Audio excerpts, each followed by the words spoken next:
সবাইকে ইমানুয়েল প্রভুর ধন্যবাদ করি এই সুন্দর সুযোগের জন্য।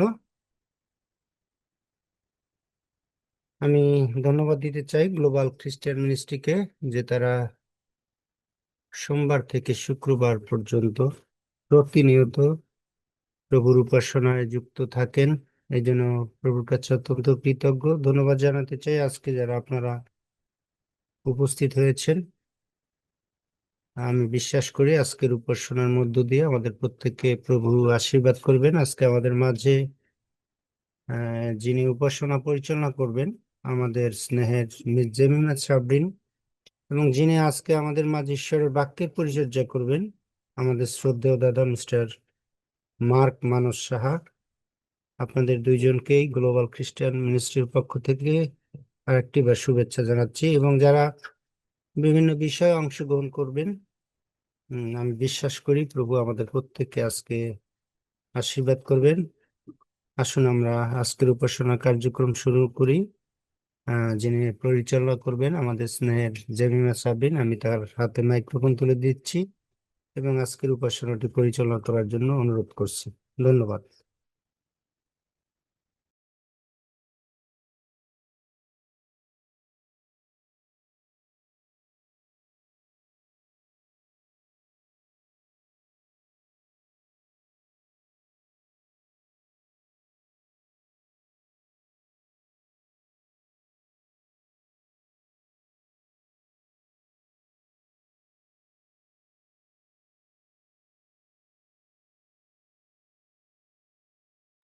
এখন আপনার সময় জেমিমা।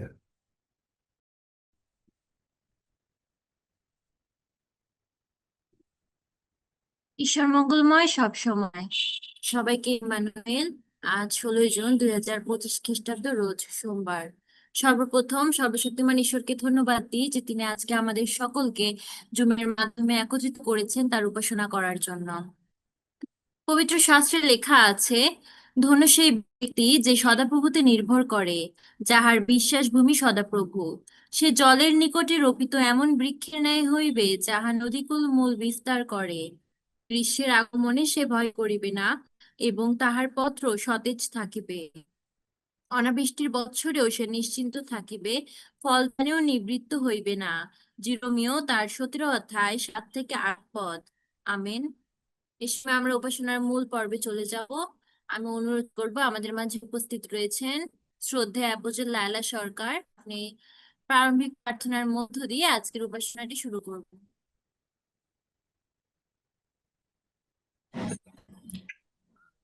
ধন্যবাদ তিমুরা সাবিরকে। সকলকে ইমানুয়েল। আসুন আমরা প্রার্থনাতে যাই। আজকে উপাসনার সমস্ত কিছু বার আমরা ঈশ্বরের চরণতলে রাখি, আর আমাদের নিজেদেরকেও রাখি। ঈশ্বর যেন আমাদের তার আশীর্বাদের হস্তে রাখেন। আমরা প্রভুতে নিবেদিত হই, প্রার্থনা করি। সর্বশক্তিমান সর্বস্ত পিতা, আমরা তোমার মহানামের গৌরব করি, তোমার প্রশংসা করি, তোমাকে ধন্যবাদ দিই। আমরা ধন্যবাদ দিই পিতা তোমার দয়া, তোমার অনুগ্রহ, তোমার ভালোবাসার জন্য। আমরা ধন্যবাদ দিই পিতা অনেক বেশি করে আজকের সমস্ত দিনের জন্য। আজকের সমস্ত দিনের ভার তুমি গ্রহণ করে এই রাত্রিবেলা আমাদের তুমি সুন্দর সুযোগ দান করেছো। তুমি আমাদের প্রত্যেকের জীবনে আশীর্বাদ যুক্ত করেছো পিতা, সেই কারণে তোমাকে অসংখ্য ধন্যবাদ দিই। তোমার আশীর্বাদ আমাদের সঙ্গে রয়েছে প্রভু, কেননা তোমার আশীর্বাদ আমাদের জীবনে না থাকলে আমরা এই সুন্দর সহভাগিতায় একসাথে সহভাগিতায় যুক্ত হতে পারতাম না। তুমি আমাদেরকে দয়া করে অনুগ্রহ করে এই সুন্দর সহভাগিতায় নিয়ে এসেছো, সেই কারণে আমরা তোমাকে অসংখ্য ধন্যবাদ দিই পিতা। প্রিয়ময় পিতা, বিশেষভাবে আমরা আজকের জুম উপাসনার বার তোমার হাতে রাখছি। আজকের জুম উপাসনায় যিনি পরিচালনায় আছেন, তুমি তাকেও আশীর্বাদ করো, তিনি সুন্দরভাবে পরিচালনা করতে পারেন। এবং আজকে যিনি তোমার বাক্য বিভাজন করবেন পিতা, তোমার বক্ত তোমার সন্তানকে তোমার হাতে রাখছি। তুমি তোমার সন্তানদেরকে আশীর্বাদ করো, যেন তিনি তোমার মুখ স্বরূপ হয়ে শিক্ষা দিতে পারেন। আমরা যারা চুথা রয়েছে পিতা, আমরা শিক্ষা শুনে যেন সেইভাবে গ্রহণ করতে পারি। সুন্দর মন মানসিকতা নিয়ে যেন আমরা তোমার আরাধনা উপাসনা করতে পারি। আমাদেরকে তুমি সেই আশীর্বাদ দান করো পিতা। দয়াময় পিতা, আমরা প্রার্থনায় আমাদের প্রত্যেক পরিবারকে রাখছি, নিজেদেরকে তোমার হাতে রাখছি। তুমি আমাদের প্রত্যেককে তোমার সেই আশীর্বাদের হস্তে রাখো, আমাদের জীবনের ভার গ্রহণ করো, আমাদের জীবনকে তুমি সুন্দর করো, পবিত্র রাখো, যেন তোমার পবিত্র নামের গৌরব আমরা আরো বেশি করে প্রকাশ করতে পারি। প্রেমময় পিতা, বিশেষভাবে আমরা প্রার্থনায় রাখছি আমাদের খ্রিস্টীয় পরিবারদেরকে, যারা দেশে দেশের বাহিরে রয়েছেন, প্রত্যেক পরিবারকে তুমি আশীর্বাদ করো, তোমার নিয়ন্ত্রণে রাখো। আমরা প্রার্থনা করছি আমাদের সন্তানদের জন্য, আমাদের সন্তানদের জীবনের জন্য। আমাদের সন্তানদেরকে তুমি সুন্দরভাবে সুশিক্ষায় যেন তারা গড়ে উঠেন এবং তোমাকে নিবেদিত থেকে যেন তারা জীবন যাপন করতে পারেন। পিতা, তুমি সেই আশীর্বাদ দান করো। আমরা প্রার্থনা করছি পিতা, আমাদের সন্তানদের আগামী 26 তারিখে যে পরীক্ষা অনুষ্ঠিত হতে যাচ্ছে, তাদের জন্য তারা যেন সুন্দরভাবে পরীক্ষায় অংশগ্রহণ করতে পারেন, তুমি সেই আশীর্বাদ দান করো। আমরা প্রার্থনা করছি পিতা, বিশেষভাবে আমাদের বাংলাদেশের জন্য। আমাদের বাংলাদেশের প্রতি তুমি আশীর্বাদ করো, তোমার শান্তি তুমি প্রতিষ্ঠিত করো পিতা। বাংলাদেশের প্রত্যেকটা মানুষের জীবনে যেন শান্তি থাকে এবং প্রত্যেক মানুষ যেন সুন্দরভাবে চলাফেরা করতে পারে, ভালোবাসার বন্ধন যেন প্রত্যেক মানুষের মনে অন্তরে থাকে পিতা, তুমি সেই আশীর্বাদ দান করো। যদি আমাদের প্রত্যেকের মাঝে সেই ভালোবাসা থাকে, প্রেম মহব্বত থাকে, তাহলে আমরা একজন অন্যজনকে সহ্য করতে পারবো। আমরা যেন একজন অন্যজনের সাথে ভালো ব্যবহার করতে পারি, তুমি আমাদের সেই রকম মানসিকতা দান করো প্রভু। আর তোমার গৌরবের জন্য, তোমার ধার্মিকতার জন্য তুমি তোমার ভক্ত সন্তানদেরকে ব্যবহার করছো, সেই জন্য তোমাকে ধন্যবাদ দিই, তোমার প্রশংসা করি। প্রার্থনা করছি পিতা, যারা এই মুহূর্তে অসুস্থ অবস্থায় আছেন আমাদের জানা অজানার মধ্যে, এমনকি যারা চিকিৎসাধীন অবস্থায় রয়েছেন পিতা, তাদের জীবনের জন্য তোমার নামে তারা যেন সম্পূর্ণ সুস্থ হন প্রভু, তুমি সেই আশীর্বাদ দান করো। আর যারা তোমার নামে সুস্থ হয়েছেন প্রভু, সেই জন্য তোমাকে ধন্যবাদ দিই, তোমার প্রশংসা করি, তোমার গৌরব করি। প্রেমময় পিতা, ধন্যবাদ দেই। আমাদের ধন্যবাদ ডালি, প্রার্থনার ডালি তুমি গ্রহণ করেছো। আমাদের প্রার্থনা আমাদের মুক্তিদাতা প্রভু যীশু খ্রিস্টের নামে চায়, দয়া করে শ্রবণ করো। Amen, amen. আমেন। ধন্যবাদ শ্রদ্ধেয় অ্যাপোস্টল লালা সরকারকে প্রারম্ভিক প্রার্থনার মধ্য দিয়ে আজকের উপাসনাটি শুরু করার জন্য। ঈশ্বর আপনাকে প্রচুর পরিমাণে আশীর্বাদ দান করুন।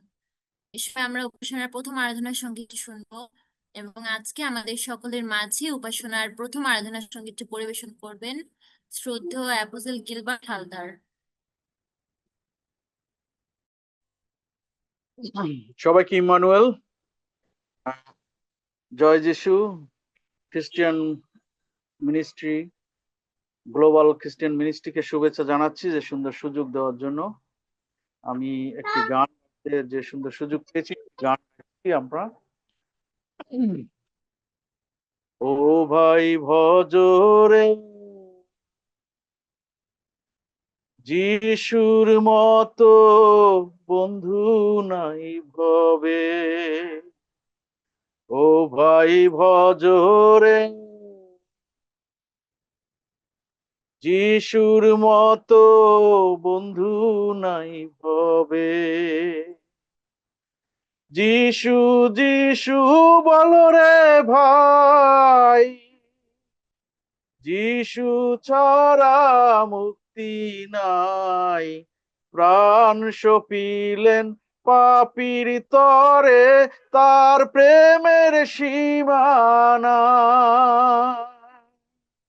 ও ভাই ভজরে যিশুর মতো বন্ধু নাই ভবে। যিশু বড় দয়াবান, হইলেন তিনি বলিদান। যিশুর কাছে এসো ভাইরে, পাবে পরিত্রাণ। যিশু বড় দয়াবান, হইলেন তিনি বলিদান। যিশুর কাছে এসো ভাইরে, পাবে পরিত্রাণ। ও ভাই ভজরে যিশুর মতো বন্ধু নাই ভবে। এদিক ওদিক খোঁজো কেন ভাই, মুক্তি আছে যিশুর ঠাই। ক্রুশের দিকে তাকিয়ে দেখো, জীবন আছে ভাই। এদিক ওদিক খোঁজো কেন ভাই, মুক্তি আছে যিশুর ঠাই। ক্রুশের দিকে তাকিয়ে দেখো, জীবন আছে ভাই। ও ভাই ভজরে যিশুর মতো বন্ধু নাই ভবে। ও ভাই ভজরে যিশুর মতো বন্ধু নাই ভবে। থ্যাংক ইউ এভরিওয়ান, সবাইকে ধন্যবাদ। ধন্যবাদ শ্রদ্ধেয় অ্যাপোস্টল গিলবার্ট হালদারকে আমাদের সকলের মাঝে উপাসনার সেই প্রথম আরাধনা সঙ্গীতটি পরিবেশন করার জন্য। ঈশ্বর আপনাকে প্রচুর পরিমাণে আশীর্বাদ দান করুন। ঈশ্বর, আমরা উপাসনার উৎসর্গীকৃত প্রার্থনায় চলে যাব এবং আজকে আমাদের সকলের মুখ স্বরূপ হয়ে উপাসনার উৎসর্গীকৃত প্রার্থনাটি করবেন শ্রদ্ধেয় ভিনসেন্ট রবিন বিশ্বাস। এবং প্রার্থনার আগে যদি কারো বিশেষ ধন্যবাদ এবং প্রার্থনার বিষয় থেকে থাকে আপনারা বলতে পারবেন। আমি একটু বলতে চাই, আমার প্রার্থনার বিষয় আছে একটা, যে আমার একটু লো প্রেশার দেখা দিয়েছে, তো তাই গত সপ্তাহে ডাক্তার আমাকে অনেকগুলো টেস্ট দিয়েছেন, একদম থরো চেক আপ, অনেক রকমের রক্ত পরীক্ষা আর অন্যান্য সবকিছু পরীক্ষা।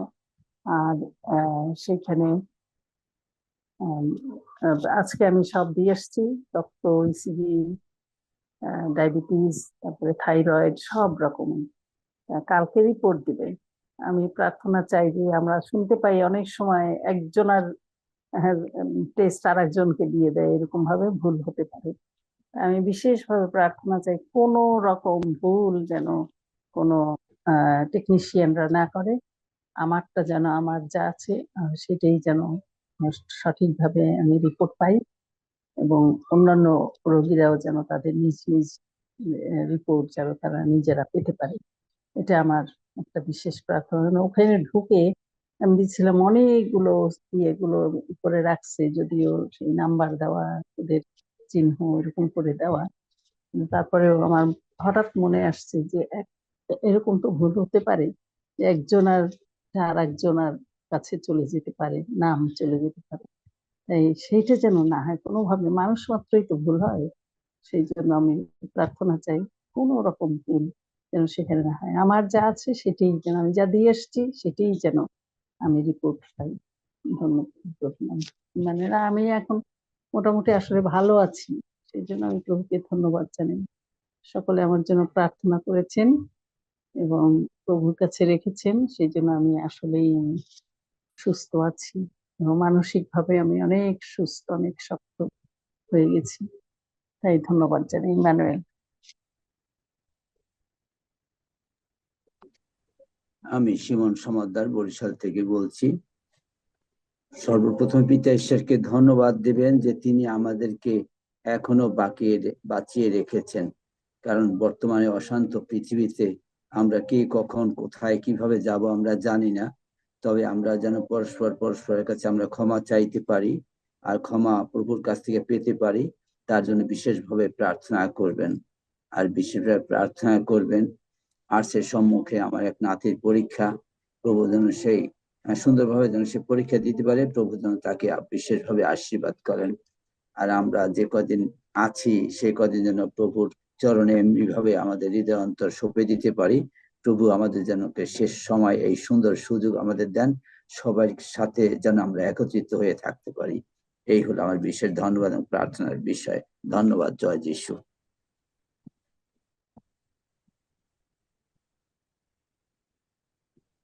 আর সম্ভবত কারো ধন্যবাদ এবং প্রার্থনার বিষয় নিয়ে আমি অনুরোধ করব শ্রদ্ধেয় ভিনসেন্ট রবিন বিশ্বাসকে আপনি সকলের মুখ স্বরূপ হয়ে উপাসনার উৎসর্গীকৃত প্রার্থনাটি করবেন। জয় যিশু। প্রথমে পিতা ঈশ্বরকে ধন্যবাদ দেই এই সুন্দর রজনীতে প্রতিদিনের মতো প্রভু আবার সেই একটি সপ্তাহ পরে আবার সপ্তাহের প্রথম সোমবারে প্রভু আমাদেরকে নিয়ে এসেছেন, এর জন্য প্রভু ধন্যবাদ করি এবং ধন্যবাদ দেই গ্লোবাল খ্রিস্টান মিনিস্ট্রিকে যে আমাকে সর্ব বিষয়ের মধ্যে দিয়ে আজকে প্রার্থনার সুযোগ দেওয়ার জন্য এবং এর সঙ্গে আমার নামটি ঘোষণা করার জন্য মিস জেমস সাবরিনকে ধন্যবাদ জানাই।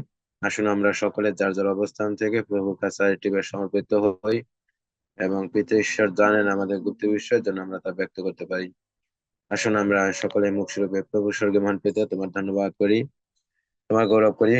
তুমি আজও ভালোবাসা বিধায় আজও পৃথিবীতে আমরা বেঁচে রয়েছি, এর জন্য তোমার ধন্যবাদ করি। তোমার অনুগ্রহ তোমার ভালোবাসা পেয়েছি বিধায় তোমাকে কৃতজ্ঞতা জানাই। ধন্যবাদ যে সুস্থ স্বাস্থ্য রেখেছো, এ পর্যন্ত বাঁচিয়ে রেখেছো এবং এর সঙ্গে সর্ব পরিস্থিতির মধ্যে দিয়ে তুমি আমাদেরকে ধৈর্য বিশ্বাস দিয়েছো, এর জন্য তোমাকে ধন্যবাদ দেই। ধন্যবাদ দেই আজকে যে পবিত্র অনলাইন আমাদের সবার কার্য প্রভু আমরা শুরু করতেছি এবং আমরা চলতেছি প্রভু, এবং তোমার অনুগ্রহ দিয়ে এ পর্যন্ত করোনার আগে থেকে এ পর্যন্ত চলে আসছে, এর জন্য তোমার ধন্যবাদ করি। আজকের দিনের জন্য প্রভু তুমি যাকে মনোনীত করেছো, শ্রদ্ধেয় মিস্টার মার্ক মনোজ সাহাকে তুমি আজকে তোমার আত্মিক খাদ্য তার মধ্যে দিয়ে প্রকাশ করতে চাচ্ছ, আমরা বিশ্বাস করি তুমি তাকে পূর্ব থেকে মনোনীত করেছো। তাই প্রিয় যীশু, সেই সন্তানকে তুমি আত্মার বল দান করো, জ্ঞান প্রজ্ঞা দিয়ে পরিচালনা করো, যেন তার মধ্যে দিয়ে তোমার সেই আত্মিক খাদ্য আমরা আমাদের সূচি পবিত্রতা ভাবে গ্রহণ করে আমাদের জীবনের জন্য আমরা ব্যবহারযোগ্য করতে পারি। তুমি সেই মতো ভাবে আমাদেরকে সেই সন্তানের জন্য উপযোগী করো এবং প্রার্থনা করি আজকে হয়তো প্রভু শ্রদ্ধেয় মিসেস লালা শালীন শোলে তার পরিচালনার দায়িত্ব ছিল, কিন্তু প্রভু তুমি সেই জাগতিক মানুষ হিসেবে তুমি তাকে কোনো একটি কাজের মধ্যে দিয়ে তুমি তাকে ব্যবহার করছো।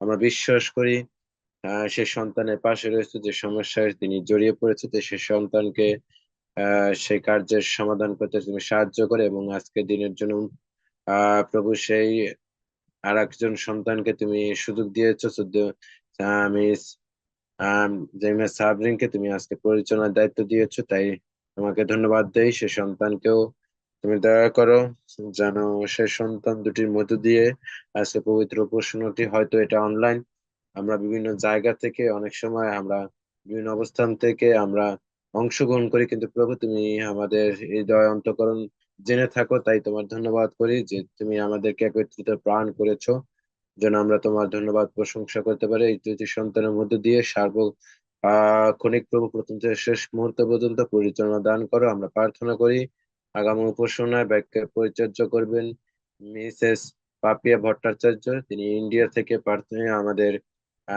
তোমার আত্মিক খাদ্য প্রেরণ করবেন, যেন আমরা তা গ্রহণ করতে পারি এবং আমরা যেন সেইভাবে প্রস্তুতি নিতে পারি এবং সেই সন্তানের মধ্য দিয়ে যেন আমরা জানতে পারি তোমার সেই বাক্য এবং আমরা গ্রহণ করতে পারি এবং সেই সন্তানকেও তুমি পুরো প্রস্তুতি দান করো, যেন তিনি তোমার আজ্ঞা পালনে এবং তার সাথে সাথে যেন সে সুসমাচার প্রচার করার জন্য প্রভু যেন মনোবল পায়, তুমি সে মতো ভাবে আশীর্বাদ করো, দয়া করো।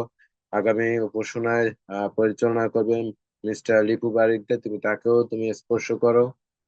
তার যে সমস্যা রয়েছে আমরা শুনেছি, তার পলিপাসের সমস্যা রয়েছে, তার চিকিৎসার জন্য অপারেশনের জন্য তিনি মনোনয়ন করেছেন, যেন তারা সেই অপারেশন করেন সেই ডাক্তারের মধ্যস্থ প্রভু, কিন্তু প্রভু তুমি একমাত্র ঈশ্বর, তুমি রক্ষাকারী প্রভু, তুমি পালনকারী প্রভু, তুমি সৃষ্টিকর্তা। তাই তোমার ধন্যবাদ করি এবং সেই সন্তানের জন্য সেই অবস্থায় যেতে হয় না যেখানে কাটাছিঁড়া বা সে অপারেশন করা লাগে, প্রভু তুমি সেই অবস্থাতে তুমি ফিরে নিয়ে এসো, যেন প্রভু তোমার বিশ্বাস তোমার উপরে বিশ্বাস গুণে তারা সে উত্তর দানে প্রভু তোমাকে ধন্যবাদের ডালি তোমার চরণে রাখতে পারে। তুমি সেই মতো ভাবে আশীর্বাদ করো সেই দুটি সন্তানকেও আগামী দিনের জন্য তোমার কাছে রাখি। প্রার্থনা করি প্রভু যেন তারা পবিত্র আত্মার মধ্যে দিয়ে পরিচালনা পেতে পারে, তুমি সেই মতো সাহায্য করো, দয়া করো।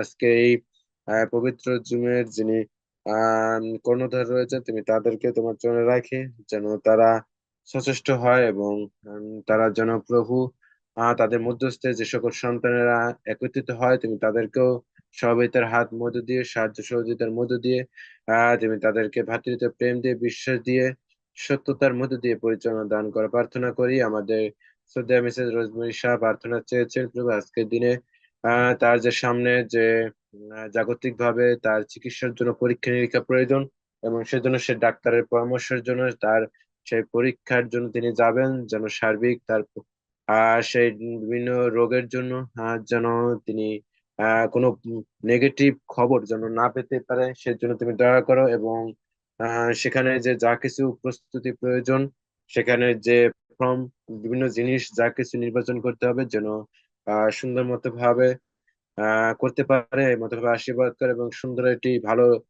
ফল প্রভু যেন পেতে পারে, যার মধ্যস্থে যেন সে নিশ্চিত হতে পারে যে আমি সুস্থ। তুমি সেই মতো দয়া করো প্রভু। সেই সন্তান বৃদ্ধ প্রভু তুমি দয়া করো, এই বৃদ্ধ বয়সে তোমার গৌরবের নিমিত্তে সে প্রতিনিয়ত ব্যবহার হচ্ছে, এর জন্য তোমার ধন্যবাদ করি। এবং সেই সন্তানের হয়ে তোমার কাছে প্রভু প্রার্থনা করি, সেই সন্তানকে যতদিন রাখবে জন্য প্রভু তোমার ধন্যবাদ প্রশংসা আর গৌরবের নিমিত্তে যেন ব্যবহার হতে পারে, সেই পর্যন্ত ভাবে তুমি তাদেরকে সুস্থ রাখো প্রভু। এমনি ভাবে তার পরিবারের জন্য প্রভু প্রার্থনা করি, তার পরিবার পরিজন ছেলে মেয়ে আত্মীয় পরিজন যারা যেখানে রয়েছে প্রত্যেকে ভালো আছে জন্য তোমার ধন্যবাদ করেছে প্রভু। তুমি ধন্যবাদের ডালি গ্রহণ করো এবং সার্বিক মঙ্গল কামনা করি, তুমি মঙ্গল দান করো প্রভু। এমনি ভাবে প্রার্থনা করি আমাদের শ্রদ্ধেয় মিস্টার শিমন সমদ্দার, তিনি সেবক প্রভু, তোমার কাজে ব্যবহার হচ্ছে এর জন্য তোমার ধন্যবাদ করি তার হয়ে প্রভু। এবং তুমি তাকে ব্যবহার করছো এবং তিনি প্রার্থনা চেয়েছেন তার নাতি প্রভু সামনে পরীক্ষা দিবে, হয়তো ইন্টারমিডিয়েট পরীক্ষা, তুমি দয়া করো যেন সুন্দর মতো ভাবে সে পরীক্ষার প্রস্তুতি নিতে পারে এবং সুস্থ স্বাস্থ্যে পরীক্ষাগুলি দিতে পারে। এবং জাগতিক জ্ঞানের জন্য পরীক্ষা প্রয়োজন, কিন্তু প্রভু প্রথমত তোমাকে তোমার উপর নির্ভরশীল থাকতে পারে, সেই মতো ভাবে তুমি তাকে জ্ঞানের বুদ্ধিতে বৃদ্ধি করো, ব্যবহার করো। এবং এই সঙ্গে প্রার্থনা চেয়েছেন যেন সে সুস্থ স্বাস্থ্যে থাকে প্রভু, তুমি দয়া করো যেন জীবনের মুহূর্তে প্রভু পৃথিবীতে যতদিন বাঁচিয়ে রাখবে যেন তোমার প্রশংসা গৌরব দিয়ে যেন তোমার ধন্যবাদ করতে পারে, এই মতো ভাবে আশীর্বাদ করো, দয়া করো এই সময়। শ্রদ্ধেয় প্রভু, আমাদের আমরা দেখতে পাচ্ছি প্রভু আমাদের বাংলাদেশের সহ আমাদের ভারতের বিভিন্ন নতুন নতুন জায়গায় সেই করোনার আক্রমণ চলতেছে প্রভু। আমরা সেই করোনার কাল থেকে প্রভু আমাদের এই জুমটি চালিত করতেছি, কিন্তু প্রভু সেই আশঙ্কা আমরা জানি প্রভু শয়তান তোমার কাছে পরাজিত এবং তুমি মৃত্যুকে জয়ী করেছো, সেই শয়তান সেটা জানে প্রভু। এবং তোমার কাছে যে পরাক্রম রয়েছে সেই পরাক্রমের মধ্য দিয়ে তুমি তোমার সন্তান শিষ্ট সন্তানদেরকে তুমি সুরক্ষা দান করো, খ্রিস্ট আশ্রিত যত সন্তানেরা রয়েছে তাদেরকেও তুমি সুরক্ষা দান করে এবং পৃথিবীর সমস্ত জাতিকে তুমি রক্ষা করো। কারণ তুমি মনোনীত করেছিলে যখন সেই ইসরায়েল জাতিকে রক্ষার্থে প্রভু মসিকে হারুনকে তুমি সেই রকম ভাবে কোন সন্তানের মাধ্যম নয়, তুমি নিজে প্রভু এই বাংলাদেশ সহ ভারত বিভিন্ন দেশে যে সমস্যা সে করোনার প্রভাব পড়তেছে, আমরা বিশ্বাস করি যদি তোমার পরীক্ষা হয় যেন আমরা বিশ্বাসে নির্ভর থাকতে পারি, বিশ্বাস স্থির থাকতে পারি, তুমি সেই মতো ভাবে আশীর্বাদ করো, দয়া করো, সুরক্ষা দান করো, সুস্থ স্বাস্থ্য ব্যবহার করো প্রভু। প্রার্থনা করি আমাদের শ্রদ্ধেয় পাস্টর উইলিয়াম অরূপ দাস, তিনি স্ট্রোক করে প্রভু এসকর হসপিটালে ভর্তি হয়েছে প্রভু। জানি না প্রভু তুমি তার মধ্যে দিয়ে কি চাচ্ছ প্রভু, তুমি দয়া করো যেন প্রভু সেই সন্তান অচিরে সুস্থ হতে পারে।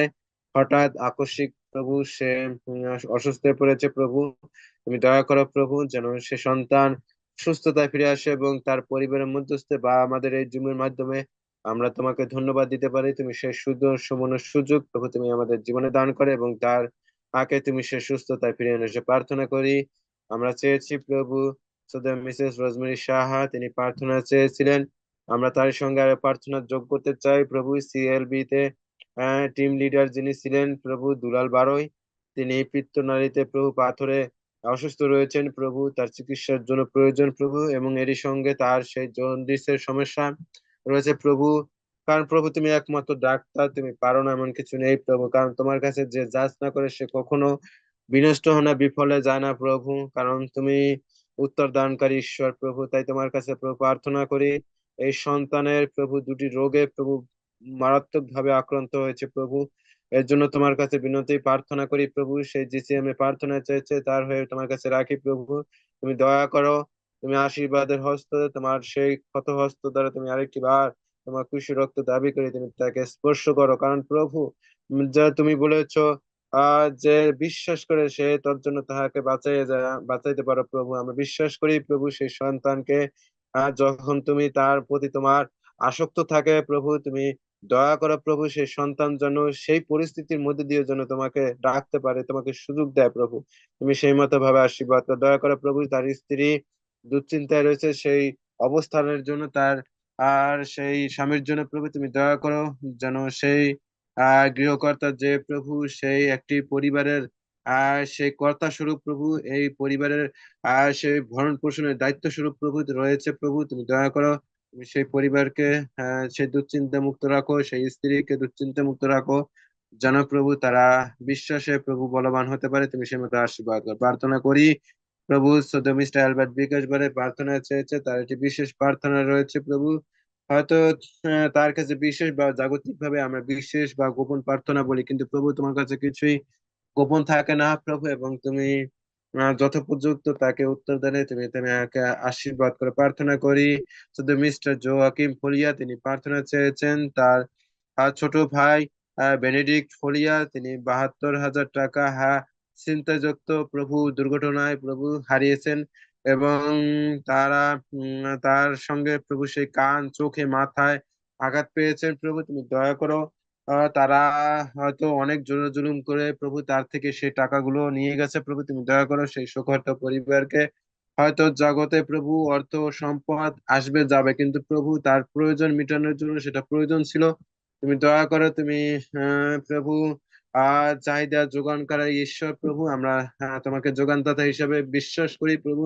তুমি তাকে যুগিয়ে দাও, সেই যে সমস্যার তিনি সম্মুখীন হয়েছে সেই সমস্যা কাটিয়ে তুলতে তুমি তাকে সাহায্য করো, এবং সেই শোক, সেই ব্যথা যন্ত্রণা এবং এরই সঙ্গে যিনি যে দুঃখ পাচ্ছেন প্রভু, সেগুলোর জন্য সে কাটিয়ে তুলতে পারে মতো আশীর্বাদ করো।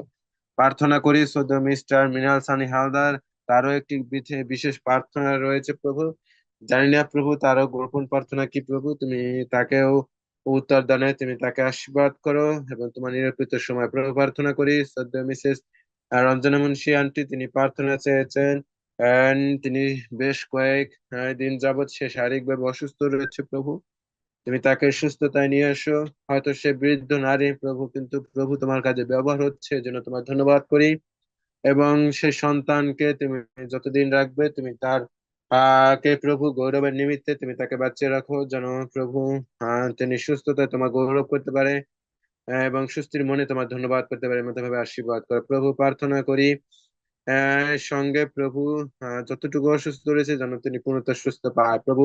তার পরিবারের ছেলে মেয়ে, তার পরিজন, আত্মীয় পরিজন, তাদেরকেও তুমি সুস্থতা রাখো। প্রার্থনা করি যেসব দেশে যুদ্ধ চলতেছে, আমরা বিশেষ করে সেই সিরিয়া, ইসরায়েল, রাশিয়া, ইউক্রেন প্রভু, এবং আমরা সেই শুনেছিলাম প্রভু ভারত পাকিস্তানের সেই যুদ্ধ, এমনি ভাবে সেই ইরানের সাথে সেই ইসরায়েলের সাথে আবার যুদ্ধ চলতেছে প্রভু, এবং তারা নম্রতা বিনয়ী ভাবে তারা এখনো আসেনি প্রভু, তারা এখনো তারা আক্রোশে রয়েছে, তারা হিংসা মনোভাবে রয়েছে প্রভু। তুমি দয়া করো যেন তাদের মধ্যে সেই নম্রতা আসে, তোমার সেই আদর্শ তাদের মধ্যে ফুটে তোলে, এবং সেই মতো ভাবে তুমি তাদের জ্ঞান প্রজ্ঞা দিয়ে পরিচালনা করো, যেন একটি দেশ আরেকটি দেশের জন্য যে সাহায্যের হাত, সে শান্তির বাক্য, ভ্রাতৃত্ব প্রেম তারা বজায় রাখতে পারে। তুমি সেই মতো ভাবে আশীর্বাদ করো, দয়া করো প্রভু। সেখানে যে অনেক প্রাণ হারিয়েছেন, যেন তারা অচিরেই প্রভু সেই শোক কাটিয়ে প্রভু তোমার ধন্যবাদ করতে পারে এই মতো ভাবে আশীর্বাদ করে সেই দেশগুলোতে তুমি শান্তি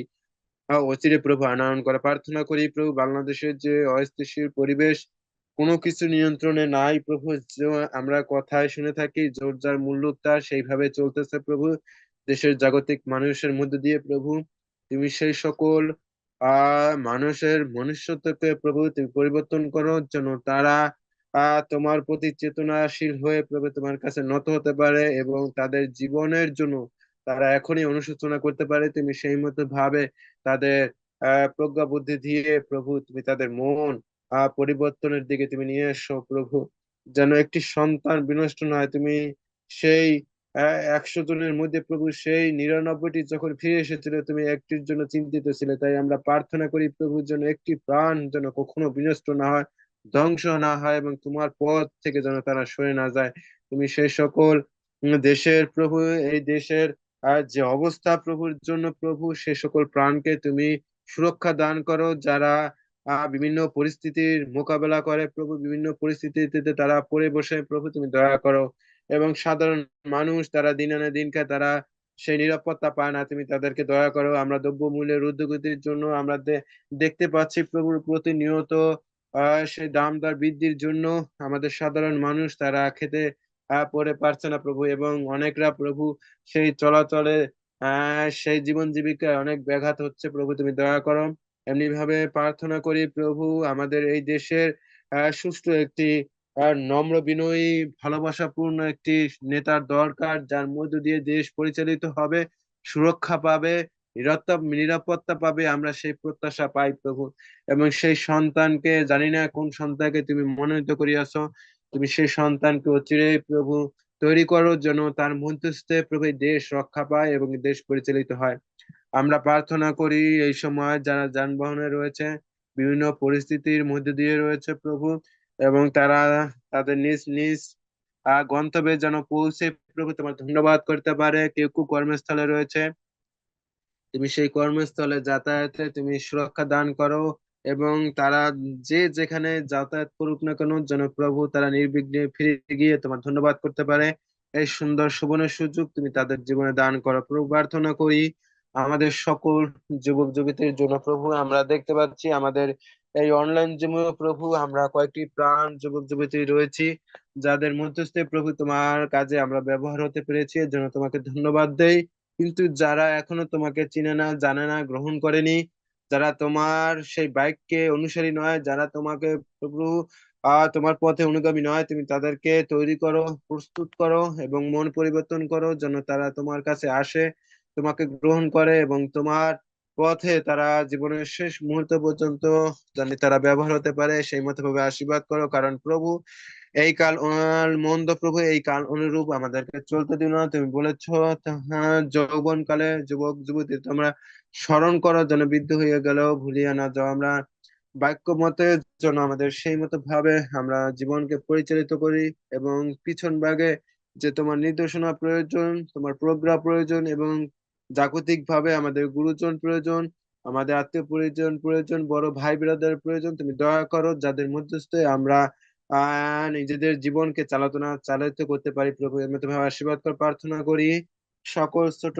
বালক বালিকাদের জন্য প্রভু, যারা এখনো শিশু, যারা এখন থেকেই শিখবে, জানবে, বুঝবে, দেখবে প্রভু। প্রত্যেকটি প্রাণকে, সকল শিশুদেরকে প্রভু রাখি, যাদের ছেলে মেয়ে যে ছেলে মেয়েদের প্রভু পিতা গুরুজন রয়েছে, তাদের মধ্যস্থের মধ্য দিয়ে যেন তারা বৃদ্ধি পেতে পারে, জাগতিক জ্ঞান, আধ্যাত্মিক জ্ঞান দিকে যেন তারা বলবান হতে পারে, এবং এই জগৎ এবং আধ্যাত্মিক জগৎ দিকে যেন প্রভু চিনতে পারে এবং জানতে পারে। তুমি সেই মতো ভাবে তুমি তাদেরকে তৈরি করো, প্রস্তুত করো প্রভু। প্রার্থনা করি আমাদের সেই অনাথ দুঃখ কষ্টে রয়েছে যারা অনেকেই পথহারা, বস্ত্রহারা প্রভু, বাসস্থানহীন প্রভু, বিভিন্ন চিকিৎসার অভাবে মর্মাহত প্রভু, যারা এখনো প্রভু যাদের আশ্রয় নেই প্রভু, কুলহীন কিনারা প্রভু, তাদেরকে তুমি সুন্দরভাবে একটি আশ্রয় দুর্গ হও, বল বলযুক্ত হও প্রভু। তুমি তাদের পাশে দাঁড়াও, তুমি তাদের পিতা হও,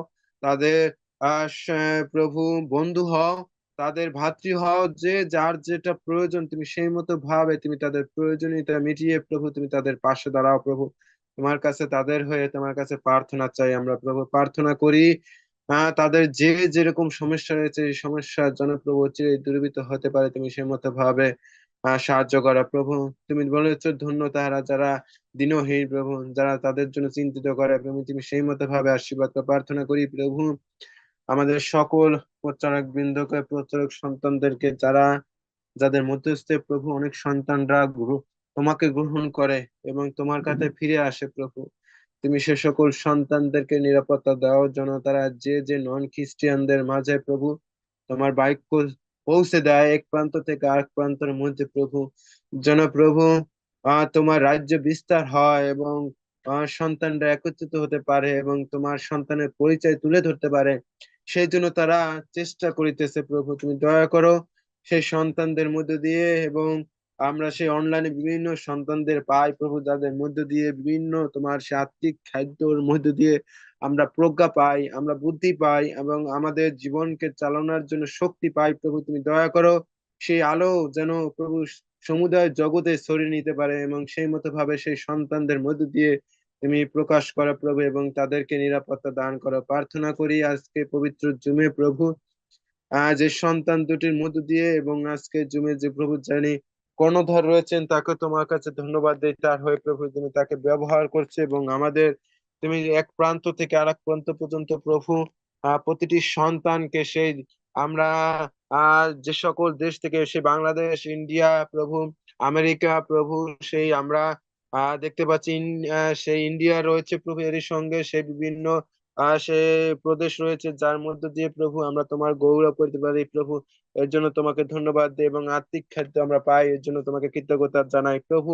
সেই কর্ণদলকে তোমার চরণে রাখি যিনি এই জুমের মধ্য দিয়ে প্রভু সেই প্রার্থনা করার জন্য তিনি মনোনীত করেছেন প্রভু এবং মনোনয়ন করেছেন, তার সেই সহপাঠীরা রয়েছে তাকে যে সাহায্য সহযোগিতা করে আমরা দেখতে পাচ্ছি প্রভু। আমাদের সাহায্য করেন আমাদের শ্রদ্ধেয় মিস্টার পিন্টু বারিকদার, তার ছেলে মিস্টার লিপু বারিকদার, এরই সঙ্গে সেই আমাদের শ্রদ্ধেয় মিস্টার সেই জার্মানি থেকে মার্টিন ফলিয়া রয়েছেন, আমাদের কানাডা থেকে সেই আমাদের শ্রদ্ধেয় মিসেস রঞ্জনা মুন্সি আন্টি রয়েছেন, আমাদের এর সঙ্গে প্রভু জলি ডিয়াস রয়েছেন, বিভিন্ন ভাবে আমাদেরকে সাহায্য করেন যার মধ্যস্থে প্রভু আমরা তোমার উপাসনা, তোমার প্রশংসা, তোমার এই গৌরবের নিমিত্তে আমরা ব্যবহার হতে পারি প্রভু। এর জন্য তোমাকে ধন্যবাদ দিই প্রভু। আজকে প্রথম থেকে শেষ পর্যন্ত তোমার উপস্থিতি কামনা করি।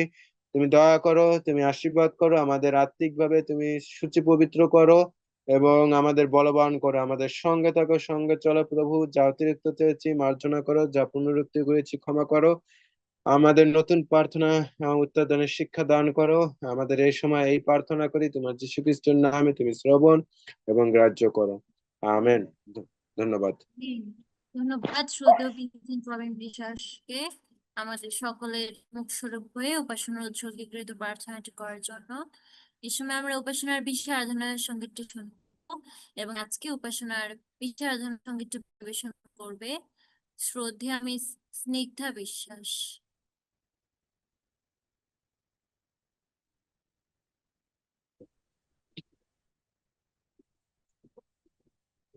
নমস্কার।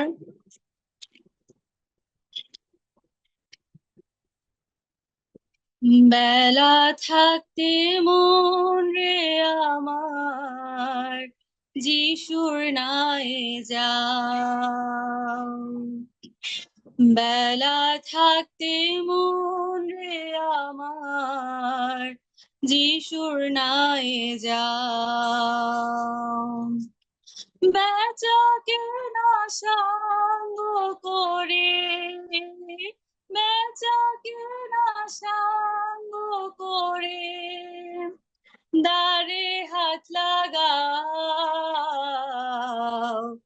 বেলা থাকতে মন রে আমার যিশুর নাই যাও, যা পেয়েছো এ জীবনে দিলে কি তার কোনায়, যা পেয়েছো এ জীবনে দিলে কি তার কোনায়, হিসাব নিকাশ সব মিটিয়ে প্রেমের তরি বাও, হিসাব নিকাশ সব মিটিয়ে প্রেমের তরি বাও,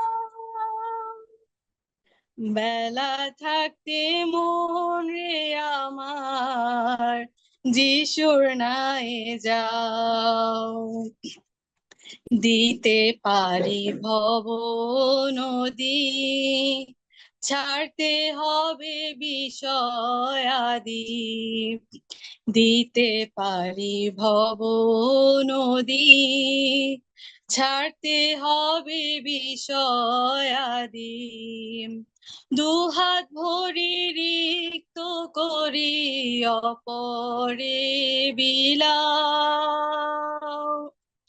জীবনের পরিসরে নাই রে সময় সংসারে জীবনের এই পরিসরে, নাই রে সময় সংসারে অন্তিম সময় আসার আগে নাথে হাত মিলাও, অন্তিম সময় আসার আগে নাথে হাত মিলাও। বেলা থাকতে মন রে আমার যিশুর নাই যাও, বেলা থাকতে মন রে আমার যিশুর নাই যাও। ধন্যবাদ। ধন্যবাদ শ্রদ্ধেয় স্নিগ্ধ বিশ্বকে আমাদের সকলের মাঝে উপাসনার সাধনা সঙ্গীত পরিবেশন করার জন্য ঈশ্বর আপনাকে প্রচুর পরিমাণে আশীর্বাদ দান করুন। এই সময় আমরা বাক্য বিভাজনে চলে যাব। আজকের বাক্য বিভাজন করবেন নির্ধারিত বক্তা শ্রদ্ধেয় মিস্টার মার্ক মানস সাহা। আমি তাকে অনুরোধ করব তিনি যেন এই সময় ঈশ্বরের সে আত্মিক খাদ্য আমাদের সকলের মাঝে তুলে ধরবেন। ইম্মানুয়েল, খুবই ভালো লাগছে অনেকদিন পর প্রিয়জনদের কাছে আসতে পারলাম। কিন্তু ফেসবুকে আমি ছিলাম, লাইভ স্ট্রিমে হয়তো আমি যোগ দিতে পারিনি, কিন্তু ফেসবুকে আমি যোগ দিতাম। আর কিছুক্ষণ আগে স্নিগ্ধা গান করলো, চমৎকার গান। আমার দিদি এখানে আছেন, অনেক আমার থেকে অনেক অনেক বেশি গান নিয়ে তিনি চর্চা করেন, রোজমেরি দিদি। হ্যাঁ, স্নিগ্ধা গানটা আর একটু ঢিমে তালে যদি করো তাহলে এটা একটা প্রচার হয়ে যাবে। এই গানটি এত চমৎকার, গানের বাণী সুর একটু ঢিমে তালে, হ্যাঁ, লয়টা একটু কমিয়ে করলে পরে এরপরে আর প্রচার প্রয়োজন হয় না।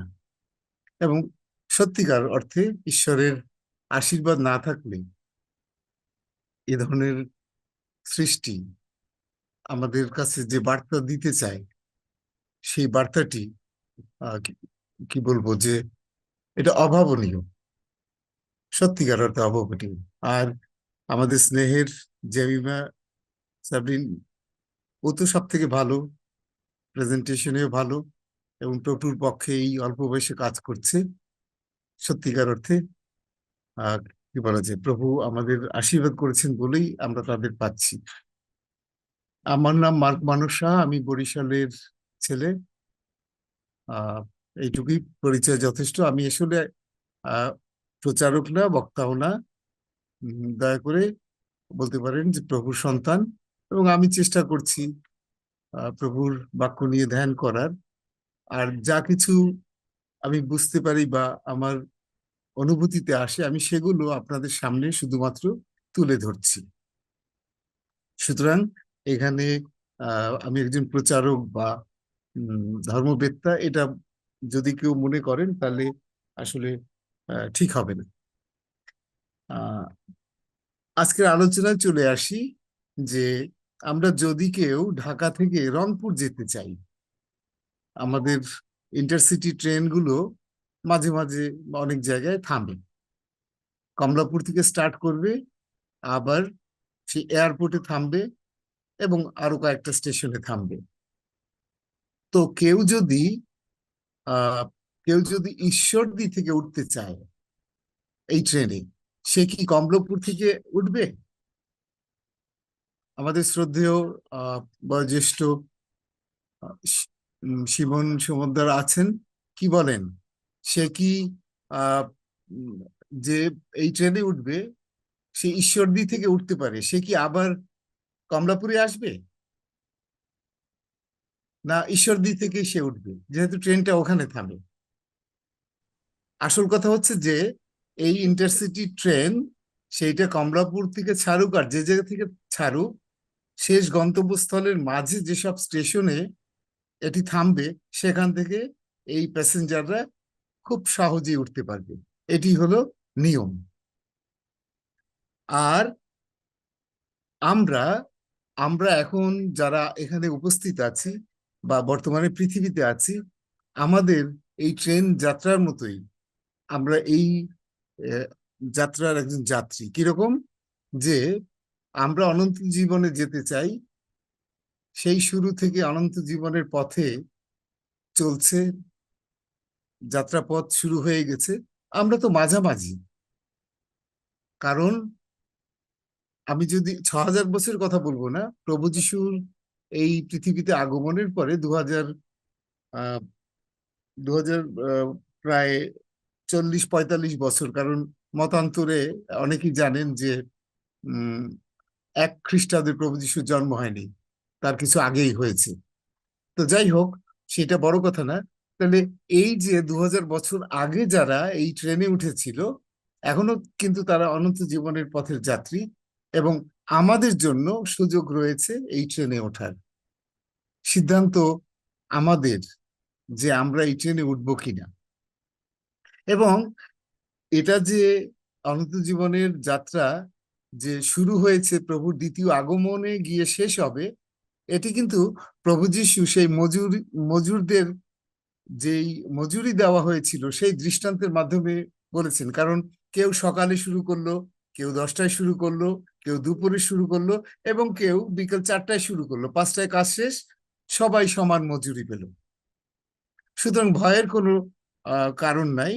আমরা যে কোনো সময়, এখানে সব থেকে বয়োজ্যেষ্ঠ সাইমন সমুদ্র উনি আছেন, আর জেমিমা হয়তো ছোট, আরো 2-1 থাকতে পারে। তো এখন দুজনেই এই ট্রেনে উঠতে পারবে, হাফ টিকিট ফুল টিকিট এটা না। হ্যাঁ, বা উনি আগে উঠেছেন, আমাদের বয়োজ্যেষ্ঠ সমুদ্র উনি আগে উঠেছেন, জেমিমা পরে উঠেছেন, এরকম কোনো ব্যাপার না। সবার পুরস্কার সমান এবং একই গন্তব্যে যাওয়া যাবে, একটা বড় সুযোগ। এবং প্রভু যিশু তার প্রথম আগমনের সময় ঠিক এমনি ভাবে বিভিন্ন দৃষ্টান্ত দিয়ে তিনি আমাদের বুঝিয়ে দিয়েছেন যে আগে কি পরে সেটা বড় বিষয় নয়, আমরা সত্যিকার অর্থে তার সঙ্গে তার সহযাত্রী হতে চাই কিনা। কারণ তিনি আমাদের জন্য স্থান প্রস্তুত করতে যাচ্ছেন, উনি বলে গেছেন। এবং সেই স্থানে যাওয়ার জন্য আমরা আগ্রহী কিনা, আমরা উৎসাহী কিনা, এবং আমরা তাকে বিশ্বাস করি কিনা, তিনি যে পথ সত্য জীবন সেটা মানি কিনা, সেই বিষয়টি মূল টিকিট বা ভাড়ার হতে পারে। আমরা যদি মনে করি প্রভু যিশু সত্য না, তাইলে বাদ। হ্যাঁ, তিনি জীবন, এটাও যদি না মানি, বাদ। অনন্ত, আসলে জীবন মানে অনন্ত জীবন। আচ্ছা, তো বলছে আমি পথ, সেটাও যদি, তার শিক্ষাটাই হলো পথ, সেটা যদি না মানি, তাহলে 3টার একটা যদি মানি, 2টো না মানি, তাইলেও বাদ। আমি 2টো মানি, একটা মানি না, তাইলেও বাদ। কিন্তু 3টে যদি আমরা মানি, তাহলেই আমরা সঠিকভাবে অনন্ত জীবনের যাত্রী হতে পারবো। আজকের আলোচনার বিষয়টা একটু ভিন্ন। আমি যা দিয়ে শুরু করলাম সেটা হচ্ছে সূচনা বা কি বলা যায়, অনুমিতি। আসল বিষয় হচ্ছে যে প্রভু যিশু ব্যবস্থা যে ছিল, ঈশ্বর ব্যবস্থা দিয়েছিলেন, সেই ব্যবস্থাকে উপেক্ষা করেননি। কিন্তু আমরা পলে পলে, প্রতিনিয়ত, প্রতিটি ঘটনায়, ক্ষণে ক্ষণে আমরা সেই তার শিক্ষাকে উপেক্ষা করছি। প্রভু যিশু ব্যবস্থার পূর্ণতা দিতে এসছেন, কিন্তু ব্যবস্থা রোধ করতে আসেননি। কারণ শুরুতে ব্যবস্থা ছিল এবং সেটা ঈশ্বর দিয়েছেন। ঈশ্বর যা কিছু দিয়েছেন সেইটা সন্তান হিসাবে আমরা উপেক্ষা করতে পারি না, অমান্য করতে পারি না। আর তিনি পূর্ণতা দিয়েছেন, পূর্ণতা কিভাবে পূর্ণতা পায় সেটা শিখিয়েছেন। কিন্তু মুশকিল হলো আমরা সেটা কখনো অনুসরণ করি না, চর্চা করি না, কিন্তু আমরা খুব মিষ্টি মিষ্টি কথা বলি এবং ঘুরে ফিরে আমরা বর্তমানে আমাদের নিজেদের তৈরি কিছু ব্যবস্থা আছে, তার ভিতরে ঘুরপাক খাচ্ছি। এবং এটা কিন্তু এক ধরনের প্রভু যিশুকে পরীক্ষা করা।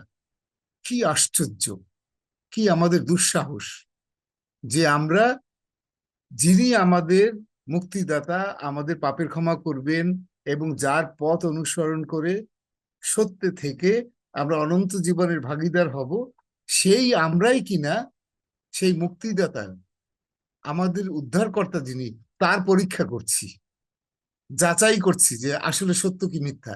যেমন তৎকালীন অধ্যাপক, ফরিসি, সদ্দুকী এবং যারা যাজক মহাযাজক ছিলেন, তারা সবাই মিলে পরীক্ষা করেছিল।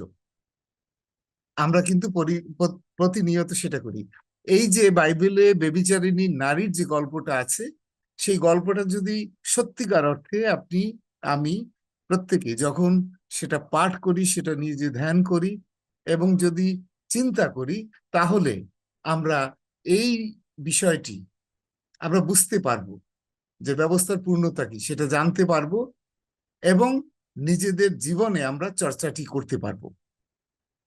এই গল্পটি আমরা সবাই জানি। এবং এই যে আমরা প্রভুকে প্রতিনিয়ত পরীক্ষা করছি, যাচাই করছি, দুঃসাহস দেখাচ্ছি, আসলে আমরা সত্যিকার অর্থে সত্য কথা, আমরা শুধু অবিশ্বাসী নই, আমরা ছদ্মবেশী ইস্করিওত যিহুদার মতো লোভী। যদি সুবিধা পাই তো আমি এটা গ্রহণ করব, আর যদি দেখি যে না পাচ্ছি না, তাহলে বাদ পড়ব। সেই একই কাজ কিন্তু করেছিল তৎকালীন সমাজের যারা সমাজপতি ছিলেন, শাসকবর্গ ছিলেন, ধর্মপতি ছিলেন, তারা সেটা করেছিলেন এবং নিশ্চিত তারা কেউই অনন্ত জীবনের ভাগী হতে পারবেন না। আমরা একটা সুযোগে আছি, এই সুযোগটি যদি আমরা না নিতে চাই, না নেই, জানার পরেও আমরাও সেই দুর্ভাগ্যের অধিকারী হব, আমরাও পাবো না, আমরা অনন্ত জীবনে যেতে পারবো না, যতই বলি না কেন, যতই এখানে ভাই বোন, আত্মীয় স্বজন, প্রিয়জন, শ্রদ্ধাভাজনদের আমরা ভালোবাসি না কেন, কেউই একজন অনন্ত জীবনে যেতে পারবো না। কারণ আমাদের ভিতরে যদি সেই বিশ্বাস, সেই চর্চা যদি না থাকে এবং প্রভুর শিক্ষাকে যদি আমি গ্রহণ না করি, তাহলে এটা হবে না। এই ব্যভিচারিণী নারীর সেই গল্পটি আমরা জানি যে তাকে সবাই সমাজপতিরা ধরে নিয়ে আসলো, এসে প্রভু যিশুর সামনে রাখলো। কি বিষয়? যে ব্যবস্থায় কি আছে সেটা বলুক। ব্যবস্থায় তখন ছিল যে ওকে পাথর মেরে মেরে ফেলতে হবে। আমি গল্পটা আর পড়ছি না, সেটা যোহন ৮ অধ্যায় ১ থেকে ১১ পদ পর্যন্ত এখানে খুব সুন্দরভাবে বিবরণ দেওয়া আছে। এবং দেখেন, তারা প্রভুকে পরীক্ষা করতে আসলো, যেটা আমরা তো অহরহ এমনিই করি, একটু যদি ভাবি, আমি করি, হয়তো আপনারা করেন না, কিন্তু আমি স্বীকার করছি আমি করি। আমরা কিভাবে করি? ব্যবস্থায় কি আছে? প্রভু যে সত্যিকার অর্থে তিনি ঈশ্বর পুত্র নন, সেটি প্রমাণের জন্য ব্যবস্থায় কি ছিল? আপনি যোহন ৭ অধ্যায় ৫২ পদ যদি দেখেন, যে গালিল হতে কোনো ভাববাদীর উদয় হবে না। কারণ প্রভু কিন্তু গালিল থেকে সে অন্ধকারে আলো ছড়িয়ে আসতেছিলেন। তারপরে তিনি কি ছিলেন? একজন কাঠমিস্ত্রির ছেলে, ছুতো মানে কার্পেন্টার। আচ্ছা, তার শাস্ত্রজ্ঞান কিভাবে হবে? উনি তো ওই কাঠের মাপজোপ বা ফার্নিচার বা এই বিষয়গুলো জানবেন, এইটাই তাদের সবার ধারণা ছিল। আর কি ছিল? উনি ধর্মতত্ত্ব পড়েননি, কোনো ডিগ্রি নাই, কোনো প্রমাণও নাই, সার্টিফিকেট নাই। আর কি? উনি সমাজের সাধারণ মানুষ, নিম্ন শ্রেণীর মানুষ, জেলে মজুর, এদের সাথে চলাফেরা করেন। বড় বড় বিদ্বান মানুষ, প্রভাবশালী মানুষ, শিক্ষিত মানুষ, তাদের নিয়ে ওনার কোনো তারা কেউ ওনার সঙ্গী নন। সমাজের সব থেকে তথাকথিত নিম্ন শ্রেণীর, নিম্ন বর্ণের মানুষদের সাথে ওনার চলাফেরা। সুতরাং তাকে কিভাবে নিরস্ত করা যায়? আর উনি যে কাজগুলো করছেন, সেই কাজগুলো আসলে সমাজপতি, ধর্মবেত্তা, শাসকবর্গের জন্য হুমকি হয়ে দাঁড়িয়েছিল। আমরা এই বিষয়টি অনেকভাবে উপস্থাপন করি, আলোচনা করি, এবং আমরাও শুনেছি। এই উপমা দিয়ে শাস্ত্রের যেই সত্য সেটিকে সুন্দরভাবে সুরক্ষিত করা হয়েছে, এবং এই শাস্ত্রের যে ভাববাণীর পূর্ণতা সেটা এখানে আছে। যারা বিশ্বাস করবে না তারা আসলে আমার মতো বোকা, কারণ শাস্ত্রেই প্রভু যীশু আসার 800 বছর আগেই এটা ভাববাণী করা হয়েছিল যে গালিল থেকে আলো আসবে, আর প্রভু গালিল থেকে প্রভুর সেই মহিমা, সেই পরাক্রম তিনি প্রকাশ করতে থাকলেন। আমরা ফিরে আসি ব্যভিচারিণী নারীর যে গল্পটি, সেখানে কয়েকটি চরিত্র আছে। ব্যভিচারিণী নারী আছে যাকে যে অভিযুক্ত এবং সাক্ষ্য প্রমাণ আছে। এখানে অধ্যাপক ফরিসি আছে যারা ষড়যন্ত্রকারী, তারাই পাঠিয়েছিল। আবার দেখেন এখানে কিছু সাধারণ মানুষ আছে, যেই সাধারণ মানুষদের প্রলোভিত করে অধ্যাপক ফরিসি এবং যাজকরা তারা পাঠিয়েছিল, কারণ প্রভু যীশুকে যদি কোনোভাবে প্রমাণ করা যায় যে ব্যবস্থার বিরুদ্ধে তিনি কাজ করছেন, শাস্ত্রের বিরুদ্ধে তিনি কাজ করছেন, তাহলেই তাকে খুন করা যাবে, তাকে মেরে ফেলা যাবে। এই জন্য কিছু লোককে পাঠিয়েছিল যারা ওই মেয়েটিকে বা ওই নারীকে নিয়ে এসেছিল প্রভু যীশুর সামনে, আর ওরা পেছনে ছিল, দেখছিল, সাক্ষ্য দেওয়ার জন্য প্রস্তুত ছিল। এবং এখানে বিচারক হিসেবে প্রভু যীশুকে রাখা হয়েছে। আসলে কি খুবই খুবই একটা হাস্যকর ব্যাপার। আসলে প্রভু যীশুকে এখানে বিচারক হিসাবে ওরা কি বলে নিরূপিত করেছে, এটা মিথ্যা। ওরা নিজেরাই বিচারের সম্মুখীন হয়েছিল, কারণ প্রভু যীশু ব্যবস্থা জানতেন এবং ঈশ্বরের ইচ্ছা, ঈশ্বর চেয়েছেন ব্যবস্থা নয়, ব্যবস্থার পূর্ণতা দেওয়ার জন্য। সেই জন্য যখন ওরা নিয়ে আসলো সেই মহিলাকে, প্রভু যীশু চিন্তা করলেন, উনি জানতেন এবং বললেন কি, তোমাদের ভেতরে যে নিষ্পাপ সে প্রথম পাথরটি ছুঁড়ো। যে নিষ্পাপ সে প্রথম ছুঁড়বে। কি আশ্চর্য! এই যে ব্যভিচারিণী নারী যাকে বলা হচ্ছে, এই নারী তো এমনি এমনি ব্যভিচারিণী হয় নাই। আমি নিশ্চিত যারা নিয়ে এসেছিল আমাদের মতো পুরুষরা, তাদের কারণেই বা তাদের ভোগের জন্য, মোহের জন্য তারাই একে ব্যভিচারিণী হতে বাধ্য করেছে, ওই সমাজ ব্যবস্থা বাধ্য করেছে। আর প্রভু যীশু কেন বললেন? কারণ ব্যবস্থায় আছে মৃত্যু, কিন্তু কে কে ইয়ে করবে? যে নিজেই পাপী, সে আরেকজন পাপীর এই শাস্তিতে অংশগ্রহণ করবে কিভাবে? প্রভু যীশু জানতেন। এবং যখন প্রভু যীশু বললেন, আমাদের ত্রাণকর্তা বললেন যে তোমাদের ভিতরে যে নিষ্পাপ সে পাথর ছোড়ো, তখন উপস্থিত সবাই নিজের কাছে প্রশ্ন করলো, নিজেকে খুলে দেখলো, এবং প্রত্যেকে দেখলো যে প্রত্যেকে পাপী, কেউ নিষ্পাপ ছিল না। এবং একে একে সবাই সেই স্থান ছেড়ে চলে গেল। এবং সেই জায়গায় পরাক্রম, সেই জায়গায় মহিমা, সেই জায়গায় অলৌকিক কাজটি হয়েছে, সেই জায়গায় ব্যবস্থার পূর্ণতা এসছে। প্রভু বললেন, সে মহিলা যখন একা বসে রইলেন, তখন প্রভু বললেন, সবাই কি চলে গেছে, তুমি কেন? এবং তখন সে বলল, তুমি আর এই পথে থেকো না, তুমি এই পথ ছেড়ে তুমি মন ফিরাও, এবং তুমি যেটি দেখতে পেলে সেই প্রভুর মহিমা সেটি তোমার মাধ্যমে প্রকাশিত হোক। সবাই চলে গেল এবং সেই মহিলা আর এই বিপথে ইচ্ছায় বা অনিচ্ছায় বা কারো প্ররোচনায় বা কারো ফাঁদে পড়ে আর সেই পথে থাকলো না, এবং সে আমৃত্যু, যতটা শাস্ত্রে থেকে জানা যায়, আমৃত্যু ঈশ্বরের গৌরবের কাজটি করলো। এখানে বিচারের রায়টি খুব মজার। তোমাদের মধ্যে যে নিষ্পাপ সে আগে পাথর ছোড়ো।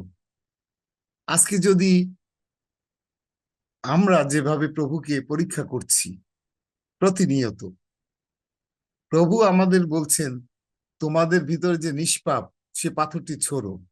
হয়তো অন্য কোনো প্রেক্ষাপটে আমি নিশ্চিত আমি পাথর ছোড়ার জন্য যোগ্য নই, আমি প্রথম ওই স্থান ত্যাগ করে চলে আসব। এখানে যে শাস্তিটি আছে প্রভুর, শাস্তিটি খুব কঠিন শাস্তি, কিন্তু খুব সহজ শাস্তি না। ওই মহিলার জন্য যে শাস্তি ছিল খুব কঠিন শাস্তি।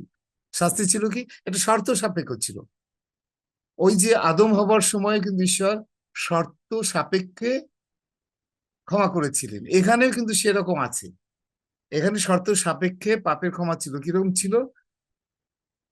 এই যে তোমাকে ক্ষমা করা হলো, তোমাকে মুক্তি দেওয়া হলো, কিন্তু এই পাপ তুমি আর করতে পারবে না, এই পাপের পথে তুমি আর থাকতে পারবে না। ঠিক এমনি ভাবে প্রভু আমার বিচার যখন হচ্ছে তখন সবাইকে বলছে যে নিষ্পাপ সে পাথরটি মারো, এবং আমাকে বলছে তোমার পাপের ক্ষমা হবে, পাপের ক্ষমা হলো। এবং এটা অন্য জায়গায় একইভাবে বলেছে, তোমার বিশ্বাস তোমাকে মুক্তি, পাপ থেকে মুক্তি দিল। মানে আমার বিশ্বাস, আমি আর পাপে থাকবো না, সেইটি প্রধান শর্ত ছিল। আমরা যদি নিজেদের প্রশ্ন করি, আমি কি সত্যি নিষ্পাপ? আমি যখন প্রভুর সামনে উপস্থিত হই, প্রভুর শরণার্থে আমি যখন তার ভোজ গ্রহণ করি, তখন কি প্রশ্ন করি নিজেকে যে আমি কি নিষ্পাপ? বা আমি কি প্রতিজ্ঞা করি যে আমি আর পাপের পথে ফিরবো না? হ্যাঁ, আমি গানেও গাই, কথায়ও বলি, কিন্তু সত্যিকার অর্থে আমি কি সেই চর্চা করি?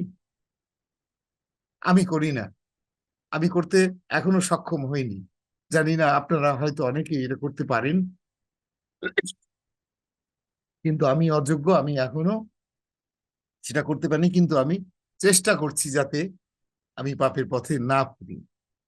আর এমনি জাগতিকভাবে, সেটা মণ্ডলীতে হোক, সমাজে হোক, পরিবারে হোক, আমরা কি করি?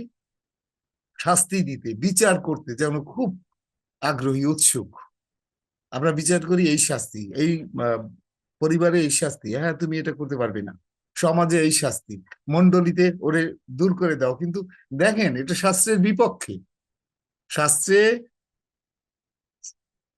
স্পষ্টভাবে প্রভু যীশু বলেছেন, আমি যে অসুস্থ রোগী তার জন্য ডাক্তার হিসেবে আমি আসছি, কিন্তু যে সুস্থ তার জন্য নয়। তাইলে কেউ যদি অপরাধ করে, কেউ যদি ভুল করে, আমাদের দৃষ্টিতে আমাদের উচিত তাকে আরো বেশি প্রভুর পক্ষে আনার জন্য সবাই মিলে তার যত্ন নেওয়া, তার পরিচর্যা করা। কিন্তু একেবারে খুব দুঃখের বিষয়, কোথাও এটি আমি দেখিনি। হয়তো আপনারা দেখতে পারেন, কিন্তু আমি কোথাও দেখিনি। শুধু শাস্তি দিয়ে আমরা খুব মজা পাই, আনন্দ পাই। আবার কখনো কখনো দেখা যায় ওই একই কারণে আমি যখন শাস্তি পাই, তখন আমি আবার কি বলে যে ক্রোধে আমি জ্বলে উঠি। এখানে যে জিনিসটা হলো, আমি অন্যকে শাস্তি দিতে ভালোবাসি, আমি প্রভুর যে ক্ষমা সেটি পেতে ভালোবাসি না। এবং যারা আমরা শাস্তি দেই, আমরা কি করি? এখানে শত্রুতা বাড়াই, অন্যের জন্য বিঘ্ন সৃষ্টি করি, বিভেদ সৃষ্টি করি, এবং প্রভুর থেকে দূরে পাঠিয়ে দেই। যারা আমরা এসব করি তারা আসলে প্রভু যীশুকে ভালোবাসি না।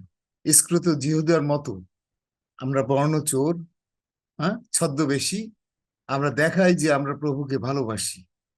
আমরা সেইটি পুঁজি করে নিজেদের প্রতিপত্তি বাড়াই, নিজেদের আরো যোগ্য করে মানুষের সামনে উপস্থাপন করার চেষ্টা করি। কিন্তু আসলে সত্যিকার অর্থে আমরা যদি প্রভুকে ভালোবাসতাম, বিশ্বাস করতাম, তাহলে এমনটি হওয়ার কথা ছিল না। আমরা বারবার সেটি করি। আমি ক্ষমা পাই সেই বেবিচারিণী, তথাকথিত বেবিচারিণী মহিলার মতো আমি হেট হয়ে আবার ঘর শক্ত করি, আবার সেটি করি। কিন্তু আমার প্রভু, তিনি কেন এই পৃথিবীতে এসছেন? যোহন 1:14 আছে যে তিনি অনুগ্রহ ও সত্যে পরিপূর্ণ। সে কারণেই তিনি আমাদের মুক্তি দিতে, ক্ষমা করতে এবং তার সহযাত্রী করতে তিনি নিশ্চয়তা দিয়ে গেছেন যে আমি তোমাদের জন্য স্থান প্রস্তুত করতে যাচ্ছি, আমি আবার ফিরে আসব। এবং সেই প্রভুর প্রার্থনায় আমরা বলছি তোমার রাজ্য আইসুক যেমন স্বর্গে তেমনি পৃথিবীতে। তাহলে পৃথিবীতেই সেই স্থানটি হবে। প্রভু আসবেন, আমাদের সঙ্গে থাকবেন, কারণ ঈশ্বর তার প্রিয় পুত্রকে এই পৃথিবীতে পাঠিয়েছেন বিচার করার জন্য নয়।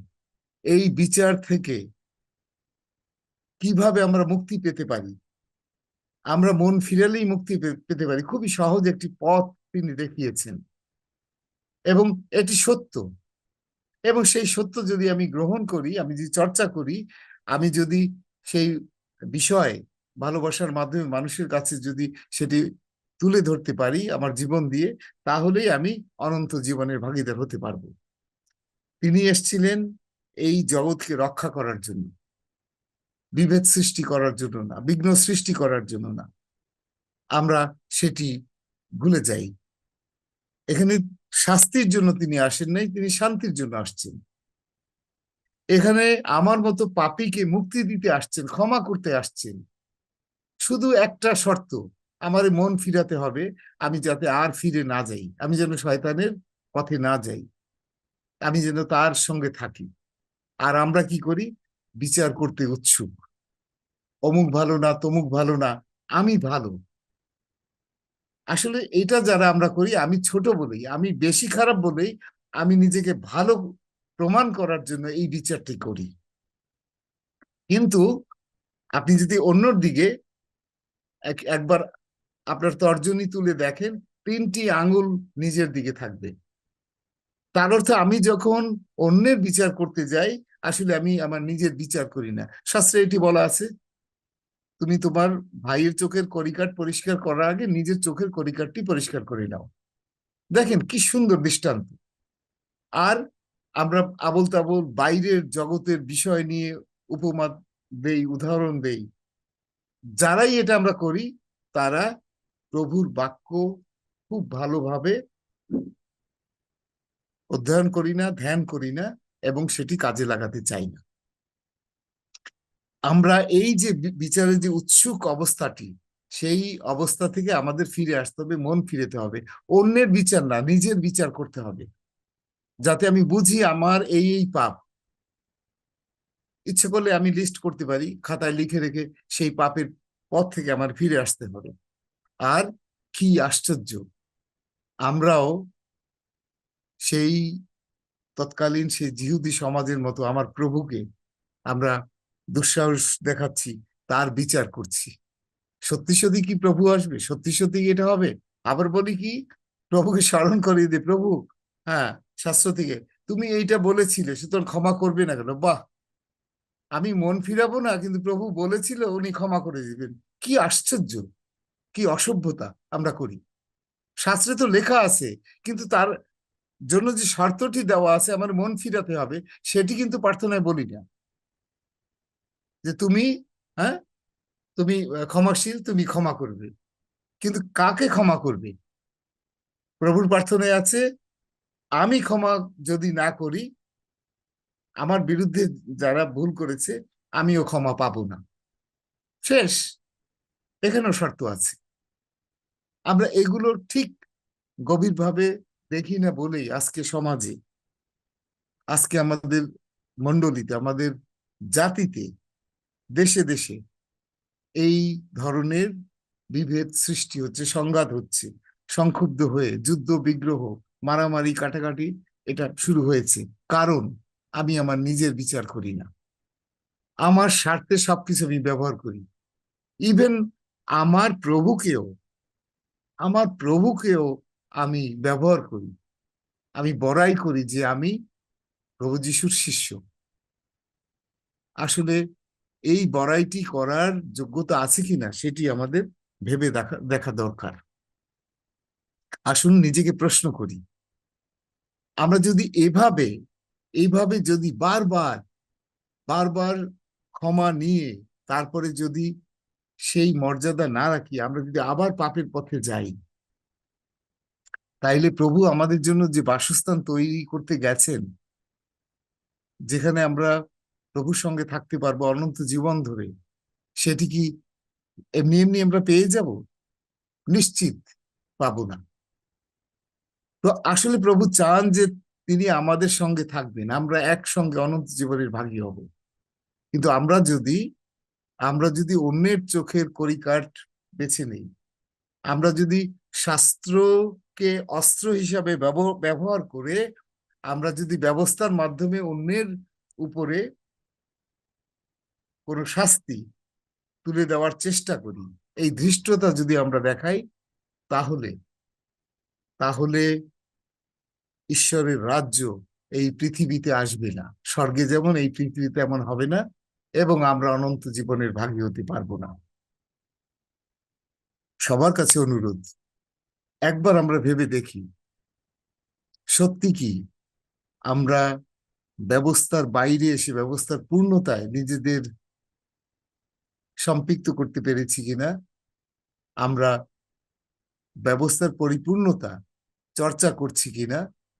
এবং প্রভুর যে শিক্ষা সেটি আমাদের জীবনে আছে কিনা? যদি সেটি আমরা নিজেদের জীবনে প্রতিষ্ঠিত করতে পারি, ধারণ করতে পারি, অনুশীলন করতে পারি, চর্চা করতে পারি, তাহলে আমার মাধ্যমে আমার পরিবারের মাধ্যমে আমার প্রতিবেশী এবং সমাজ, মণ্ডলী, জাতি, প্রত্যেকেই আমরা এই পৃথিবীকে সেই স্বর্গ রাজ্যে পরিণত করতে পারবো। তাহলেই প্রভু আসবেন এবং আমরা প্রভুর সঙ্গে অনন্ত জীবনের ভাগী হতে পারবো। সবাইকে ইম্মানুয়েল।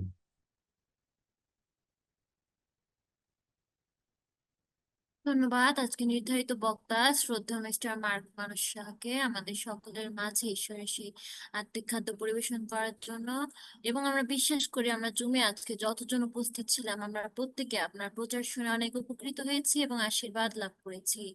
মহান ঈশ্বরকে ধন্যবাদ দিয়ে আপনার সুন্দর জীবনের জন্য মহান ঈশ্বর আপনাকে এবং আপনার পরিবারকে প্রচুর পরিমাণে আশীর্বাদ দান করুন।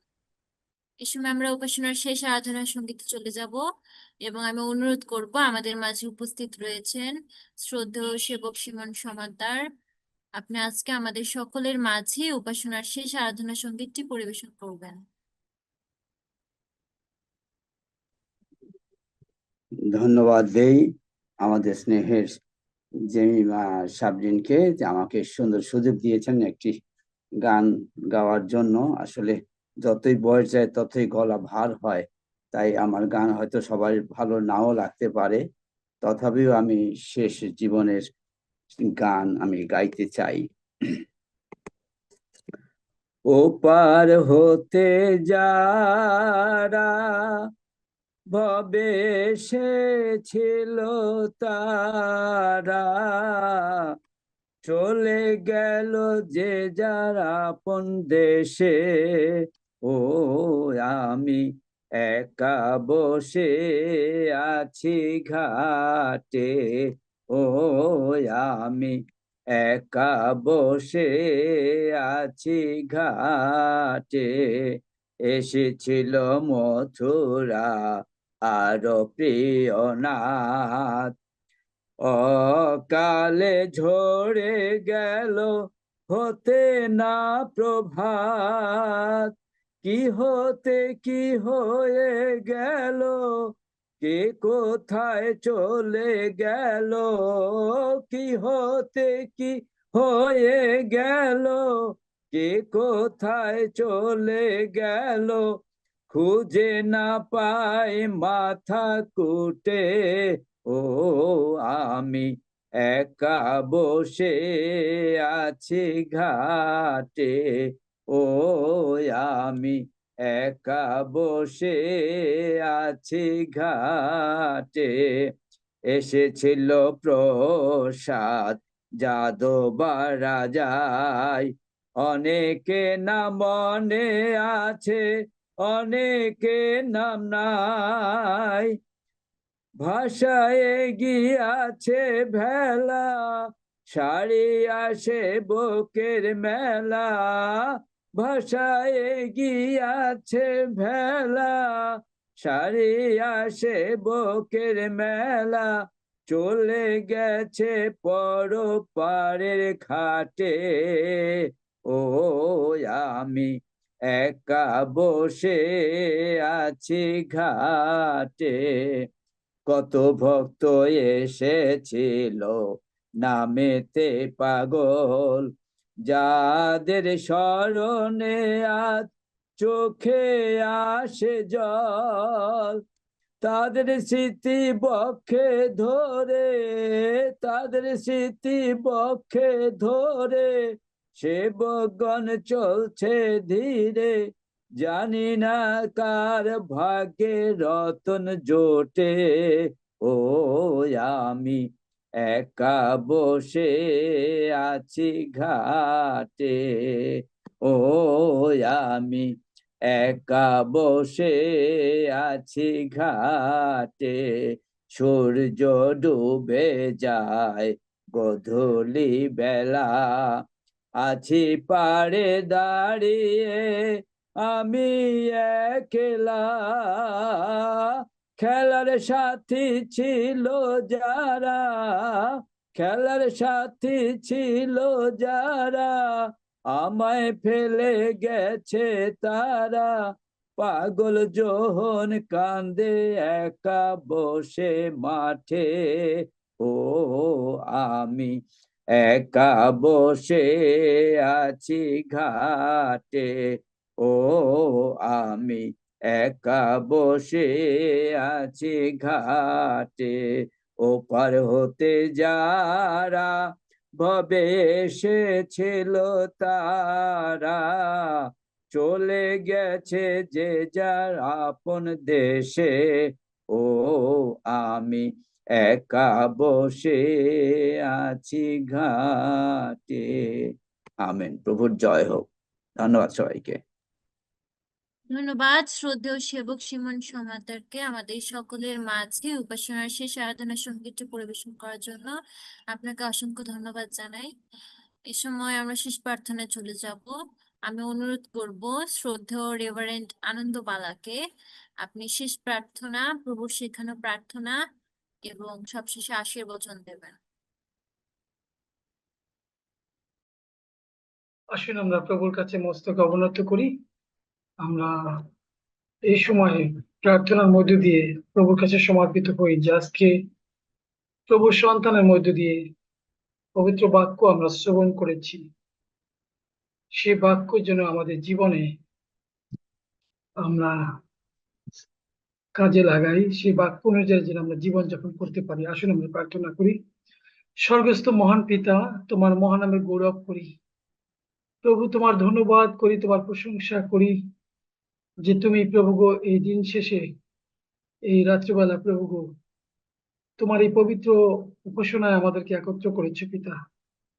প্রভু গো এই ভার্চুয়াল জুমের মধ্য দিয়ে আমরা বিভিন্ন স্থানের থেকে প্রভু গো তোমার এই সন্তানগণ আমরা একত্রিত হয়েছি যেন তোমার নামের গৌরব দিতে পারি প্রভু গো।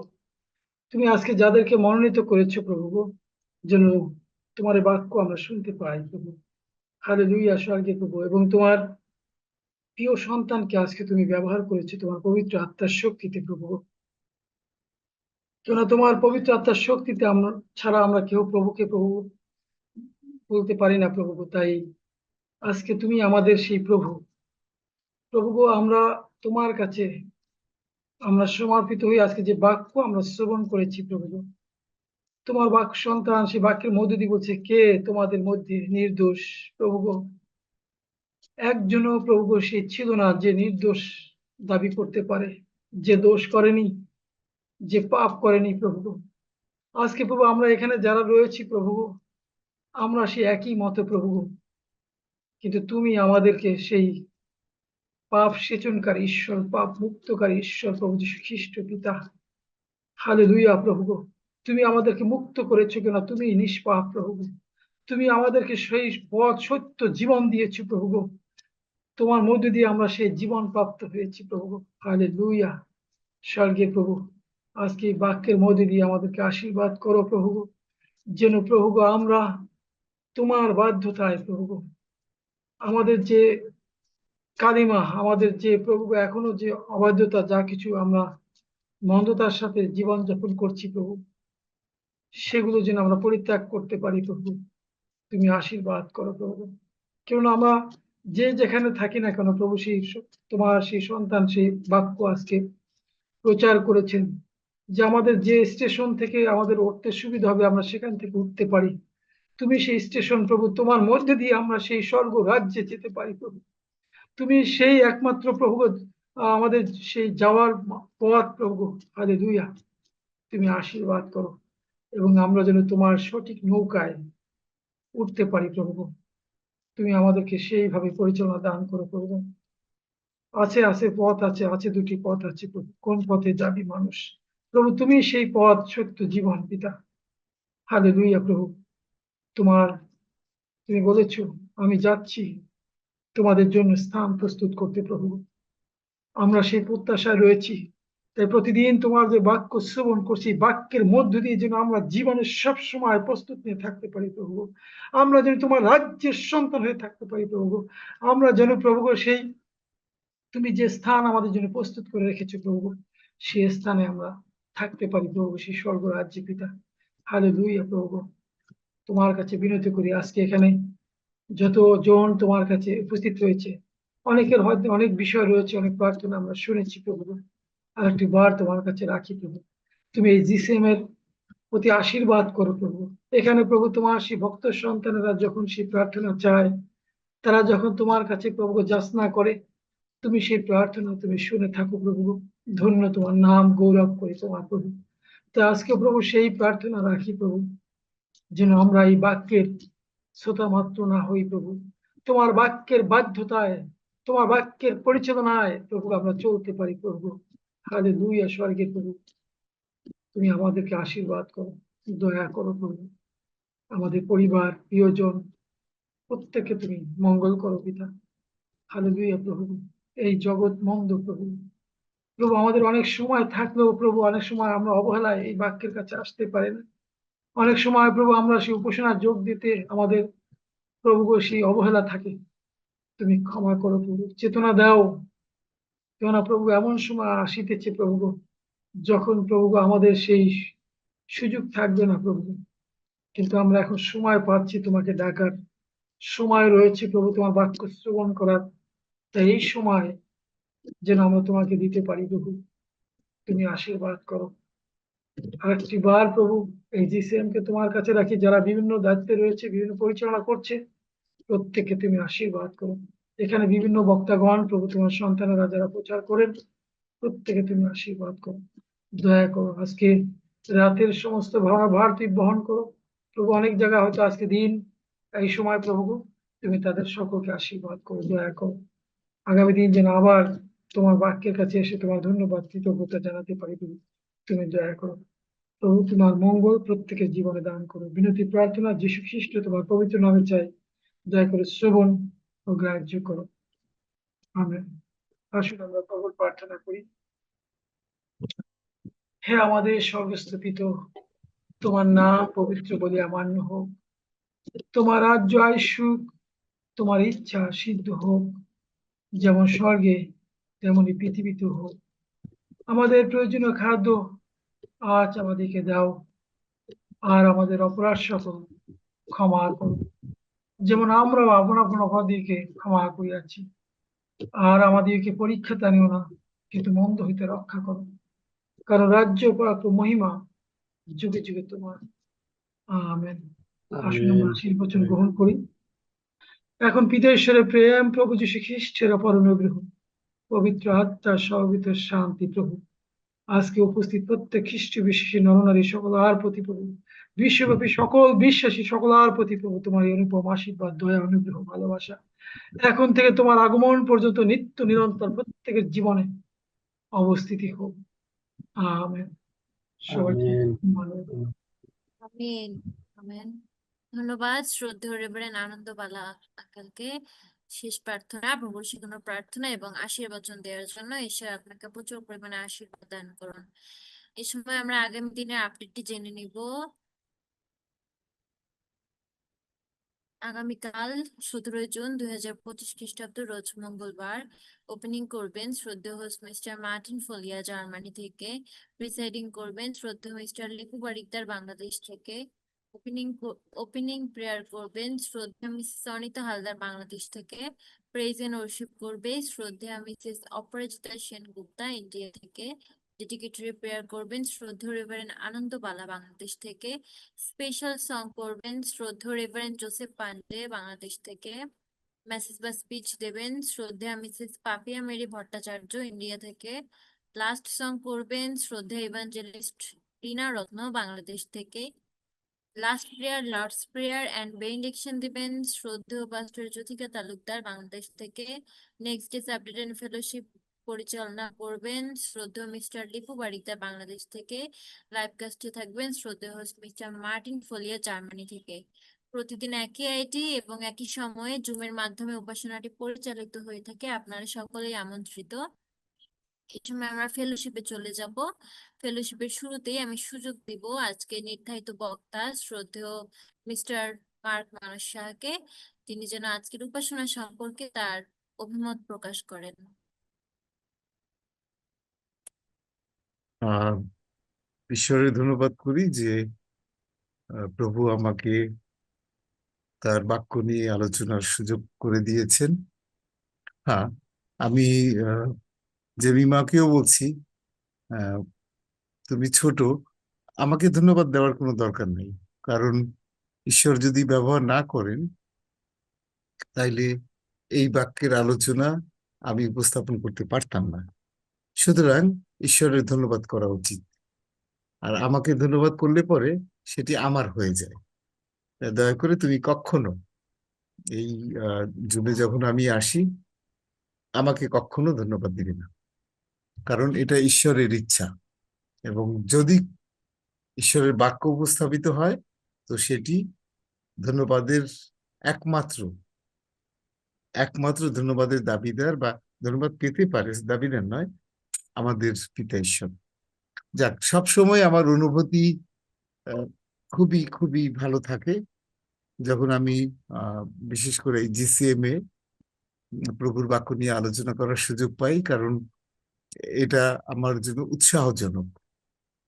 অন্যান্য জায়গায়ও যখন প্রভুর বাক্য নিয়ে আলোচনা করি সেটিও আনন্দের, তবে উৎসাহজনক এই জন্য বলছি যে শুরুটা কোভিডকালীন সময়ে এই জিসিএম থেকেই প্রভুর বাক্য নিয়ে আলোচনার শুরুটা এখান থেকে হয়েছিল এবং প্রভুই সেটা চেয়েছিলেন।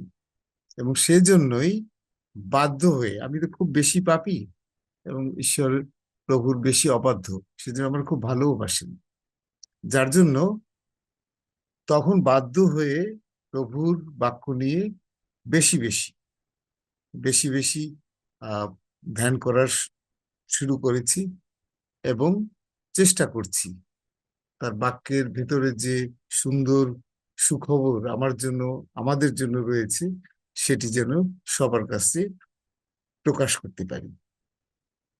আর সত্যি জিসিএম এর সবাই আমাকে খুব ভালোবাসে, আমি জানি, আমিও ভালোবাসি, এবং সত্যি মনে প্রাণে চাই আমরা সবাই মিলে যাতে অনন্ত জীবনের ভাগী হতে পারি। সেজন্যই প্রভুর বাক্য আলোচনার এই সুযোগটি আমি কখনো হারাতে চাই না বা হারাই না। এবং আমি বিশ্বাস করি আমরা প্রতিদিন নিজেদের আরো বেশি সমৃদ্ধ করতে পারবো এবং সবাই মিলে আমরা অনন্ত জীবনের ভাগী হতে পারবো। ঈশ্বর আমাদের সবাইকে আশীর্বাদ করুন। শালোম। ধন্যবাদ শ্রদ্ধেয় মিস্টার মার্ক মানস আঙ্কেলকে খুব সুন্দরভাবে অভিমত প্রকাশ করার জন্য।